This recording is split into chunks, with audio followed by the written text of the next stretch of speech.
We're finally doing a Jeep mod video. Haven't done a Jeep mod in a while. Here we go.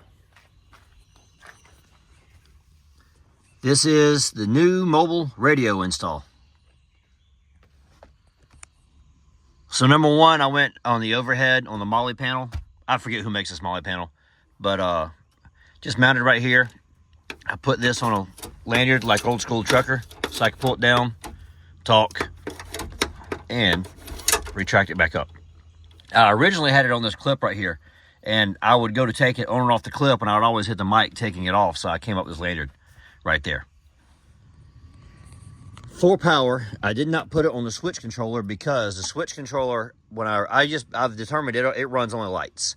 When I pressed the on-off button, I shut all the lights off, so I didn't want to run it here. I ran it straight off the battery hot, but because I ran it straight off the battery, I added a fused link. So I think I put a 15 amp or a 20 amp fuse, I don't remember. Either way, ran it straight to there, ran it over the top of the cowl panel, all the other wires I've added. I need to change my wire loom looking at this now. And then I ran it through the opening where the clutch pedal would be on the driver's side. Now, those of you who know me will know when I bought my Jeep, I actually searched high and low for a man's Jeep that has a manual. They didn't have them, so I had to buy an automatic. But right down in here is where the hole is that goes through the cab. So I put it right there, and I ran it through. I ran the wire up here behind this A-post here.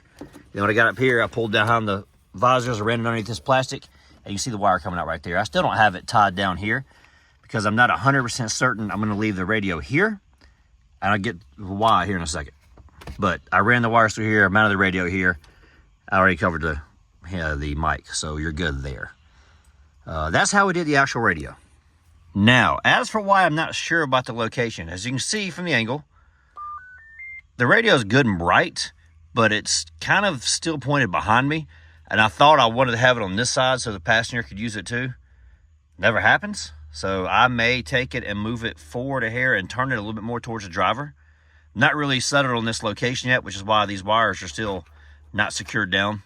As I use it more, I'll settle that out and then I'll make it permanent. If I make it permanent, I'll put me some wire clamps and I'll clamp the wire down this rail here and I'll run it down nice and clean. But for the meantime, I'm not worrying about all that until I figure out for sure where I'm gonna mount this thing at.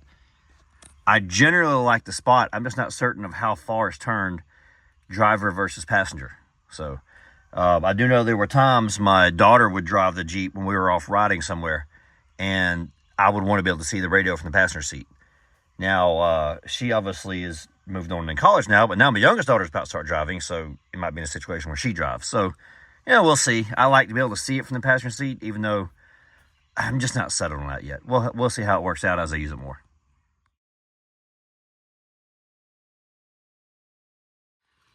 Now, for the antenna, I am really not settled on the antenna location. I was going to mount it here on the A-pillar, but as you can see, there's enough of a gap to barely put my hand between the ditch lights and the hood when I open the hood up. It's a Jeep. You're going to have to open the hood up a lot. I really had no major issues in my Jeep, but they are not, I mean, I don't think they're the most reliable vehicles ever made, so get ready to open the hood. So I did not want something right here. Granted, you can mount it here.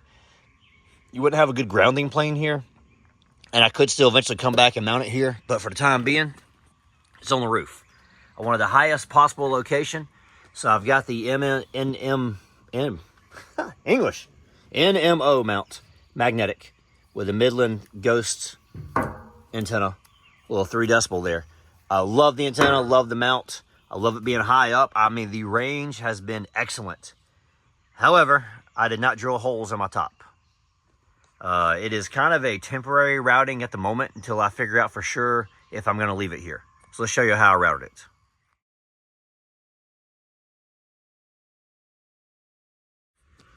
Obviously, the routing comes out of the back of this, runs along this molly panel, comes up here under the the speaker bar, whatever that thing's called. Then it runs along this here. And then when you get inside the Jeep, which is actually empty right now, as you can see, I'm not filming on the GoPro, I'm using the iPhone. It runs down along the C-post here, comes here. Now I got it going through the drip channel here, and it's just taped down. It is not bolted, it's not secured.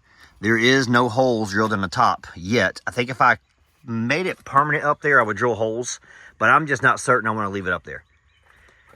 Now from up here, it comes out. This is the same way I route the Christmas lights when we do the parades during Christmas season. So I already knew I could route lights here and there's plenty of room, plenty of clearance.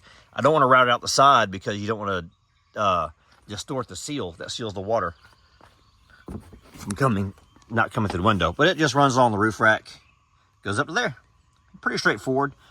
The magnetic base gives it a good grounding plane to reflect the signal up, because it, in case you know, signal shoots down, it hits a grounding plane and reflects back up, and that's how you broadcast signal from a GMRS antenna. It doesn't shoot straight up out of the antenna. It goes down first, then it goes up, if that makes sense. And that's layman's terms, guys. I am not a big radio guy. It's just the little bit of radio knowledge I have from aircraft, messing with them, and a little bit I've had from, obviously, using CBs and GMRS radios in my life. That's kind of what I know. So, I mean, that's what we got for the install. Pretty straightforward, pretty simple. Like I say, it's not permanent. And the reason why it's not permanent, I'm still kind of weighing out a few options I did. I'm not sure that I did all of this exactly the way I want to keep it and make it permanent. The radio is generally going to be where it's going to be. It's the antenna that's kind of holding me up. All the power running under the hood, up the A-pillar and all that, that's going to stay where it is. I could tweak the radio positioning a little, but it's generally going to be right here. I'm generally going to leave the mic right here. I like that. It's the antenna. I'm not sure about the antenna. I love it being on top of the roof for range and broadcasting. With the A-pillar, the Jeep's blocking part of the signal. You don't have as good of a grounding plane. So that's kind of why I didn't like the idea of putting it up here. But, I mean, I like taking the top off.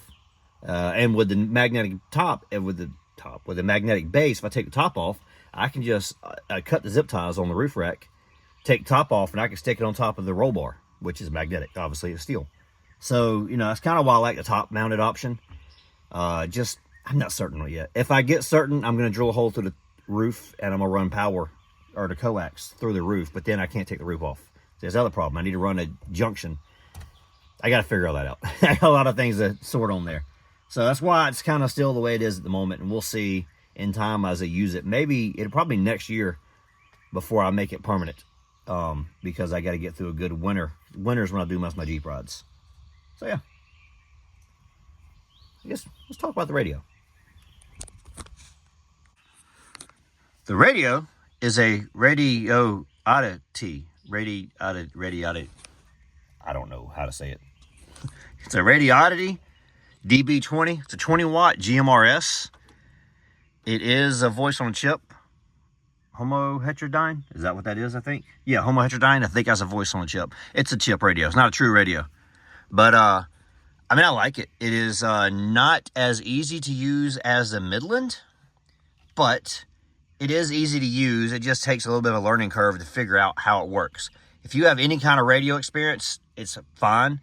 If you have no radio experience, this might not be the first radio you want to use. It'll be a little tricky to understand. I would say the Midland's the way to go if you don't know anything about radios. The Midland's the way to go. The thing with the Midland is it's a very good radio. It's very expensive, but it's compact. It is like they took a CB radio and made it GMRS. That's what I would compare the Midland to. It is user friendly. It is kind of, I'd say the Midland is designed for people who don't know a lot about radios. It is meant to be simple. It's strictly loaded as channels. You're not actually using the radio frequencies, you're using radio channels. In case you don't know, the channel number is not the actual frequency you're broadcasting on. The channel number is just a number assigned to a frequency. And the frequencies are generally ascending, but there's some number jumps. Like I'm in a 462, 700, 7,000. 7,000, yeah. And it jumps up and down like an eighth of a degree, whatever. Anyways, it jumps up and down as you ascend and descend the channels. However, when you go to the upper channels, lower channels, you go from 462 to what, 465, I think. We're gonna look and see. 462s, 467s. There's other numbers mixed in there, so it's not 100% following. It does generally follow a numerical value or ascending numerical value, but it's not 100%. It does jump around a little bit. So that's why if you don't know anything about radios, you're going to look at these numbers and be lost. So that's where the Midland's good. Radioddity, if you got a little bit of radio understanding, it is not hard to operate once you get it and once you play around with it.